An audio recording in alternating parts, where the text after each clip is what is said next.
हमें आंचल में ही खोइचा लेना होता है। जिस तरीके से लड़की की जब हम विदाई करते हैं तो विदाई समारोह के पहले हम लोग खोइचा भरते हैं, ठीक उसी तरह से 5 बार खोइचा भरना होता है वट सावित्री की पूजा करने के पहले। नमस्कार दोस्तों, मैं हूं अर्चना शुक्ला। भजन लोकगीत चैनल से आप सभी का बहुत बहुत स्वागत करती हूं। तो इस वीडियो में हम जानेंगे कि वट सावित्री व्रत में खोइचा कैसे लें, खोइचा लेने का नियम क्या है और खोइचे में रखी सामग्री का हमें क्या करना चाहिए। बहुत सारी जानकारी आपको इस वीडियो में मिलेगी। इससे पहले अगर आपने मेरे चैनल को सब्सक्राइब नहीं किया है तो फ्रेंड्स सब्सक्राइब ज़रूर कर लीजिएगा, बेल आइकन को भी ज़रूर प्रेस करिएगा जिससे वीडियो की नोटिफिकेशन आप लोगों के पास सबसे पहले पहुँचे। दोस्तों, ज्येष्ठ महीने की अमावस्या को वट सावित्री का व्रत किया जाता है और यह व्रत हम अपने पति की लंबी उम्र के लिए सुहाग में वृद्धि करते हैं। और यह व्रत इस बार 26 मई दिन सोमवार को पड़ रहा है। 26 मई दिन सोमवार को पड़ रहा है। वट सावित्री के दिन हम वट वृक्ष का पूजन करते हैं।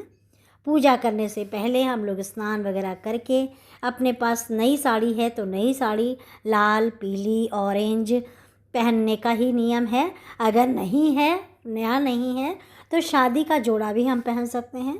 शादी की साड़ी भी पहनकर आप पूजा कर सकते हैं। उस दिन हमें 16 श्रृंगार करना चाहिए। 16 श्रृंगार में आप मांग टीका ज़रूर पहन लीजिए। सुहाग का सबसे बड़ा महत्व जो है टीका पहन लेने से होता है। गले में मंगलसूत्र पहन लीजिए, पैरों में पायल, बिछुआ, महावर ज़रूर लगा लीजिए। उस दिन हमें अपने सिंदूरे से, जो शादी में हम लोगों को सिंदूरा मिलता है, उस सिंदूरे से सिंदूर लगाना चाहिए। मेहंदी लगा लें, है ना। अच्छे से पूरी 16 श्रृंगार करके तैयार होना चाहिए। सिंदूरे से जब हम सिंदूर लगाते हैं उसका भी एक अपना नियम है कि वो पहले तो लोग अपने आप ही लगा लेते थे छोटा सा, लेकिन नाक से लेकर और पूरी मांग तक सिंदूर होना चाहिए। पहले आप लोग सिंदूर लगा लीजिए, उसके बाद आप पूजन कीजिएगा और आप उस दिन नई लहठी पहनकर ही पूजा कीजिएगा। लहठी को बहुत ज़्यादा शुद्ध माना जाता है। हमें पूजा पाठ में लहठी पहनकर ही पूजा करनी चाहिए। मान लीजिए आपके उधर चूड़ी पहनने का नियम है, आप चूड़ी पहनकर पूजा कर सकते हैं, लेकिन चूड़ी पहनना चाहिए। अगर आपके पास नया हो तो आप नया ज़रूर पहनिएगा और अच्छे से 16 श्रृंगार करके सजना और संवरना है। शादी की जो चुनरी है आप लोग उसके बाद उसको ओढ़ लीजिए और तब आप पूजन कीजिएगा। आप घर में पूजन करना चाहते हैं तो आप घर में भी पूजा कर सकते हैं। एक जो बरगद की पेड़ की टहनी होती है ना, मंगवा कर रख लीजिए, लेकिन एक दिन पहले ही। कभी भी व्रत के दिन हमें बरगद की टहनी को नहीं तोड़ना चाहिए। तो आप लोग एक दिन पहले यानी रविवार को ही मंगा कर रख लीजिए, क्योंकि सोमवार को 26 मई को तो है ही, तो रविवार को मंगवा कर रख लीजिएगा। बरगद के वृक्ष के पास अगर आप जाकर पूजन करना चाहते हैं तो आप वहाँ जाकर भी कर सकते हैं। पूजन करने से पहले आप लोगों को खोइचा ज़रूर भर लीजिएगा।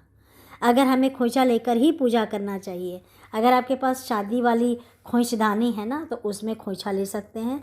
नहीं है तो लाल कपड़ा ले लें, ब्लाउज का पीस रहता है, और या जो माता को उड़ाते हैं चुनरी वो भी ले सकते हैं, तो वो भी लेकर आप खोइचा उसमें भर सकते हैं। तो मतलब है कि वट सावित्री व्रत में खोइचा लेकर ही पूजा करने का विधान है।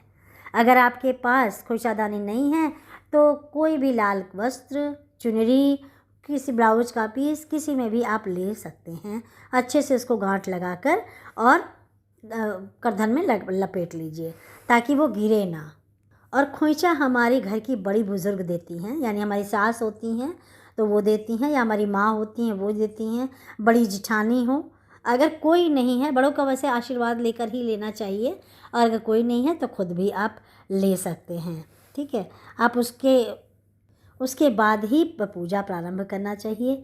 खोइचा में चना, आम, लीची, केला, है ना, गुलगुले, जो भी आपके यहाँ बनता हो, वो जो नियम हो वो आप ले लीजिए और अपने आंचल में ले लीजिएगा।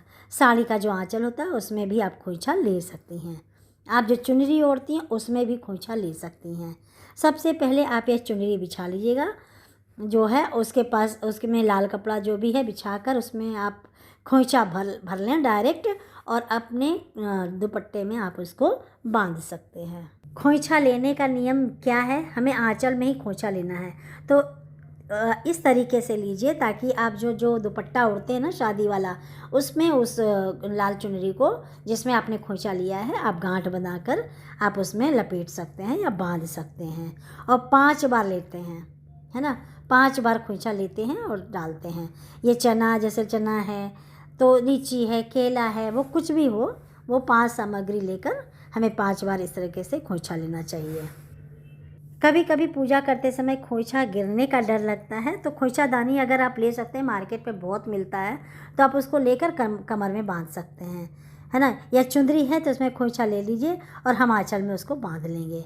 अच्छे से बांधिएगा ताकि आपका खोइचा जो है गिरे नहीं, और आप पूजा पाठ कर लीजिएगा। पूजा पाठ करने के बाद हमें पति पूजन कर लेना है। पति पूजन करने के बाद ही इस खोइचे को आप हटाइएगा। इसमें जो सामग्री रखी है ना, आम है, लीची है, केला है, ठेकुआ है, जो भी रखना चाहते हैं इस सामग्री को आप उसमें खोइचे में रख सकते हैं। जो खोइचा आपको मिल रहा है वो आप ही खाइएगा, और कोई नहीं खा सकता है। जो व्रती होते हैं वही खाती हैं। सारा सवाल यही था कि खोइचा हमें कैसा लेना चाहिए, तो हमने आपको बता दिया कि सामग्री भी क्या होना चाहिए। अकेले हैं तो खोइचा कैसे लें, खोइचे का सामग्री क्या होना चाहिए, सब कुछ हमने इस वीडियो में बता दिया है। अकेले हैं तो किससे लें। तो वट सावित्री के दिन हमें पूजा करने से पहले इन्हीं सब नियमों का पालन जरूर करना चाहिए।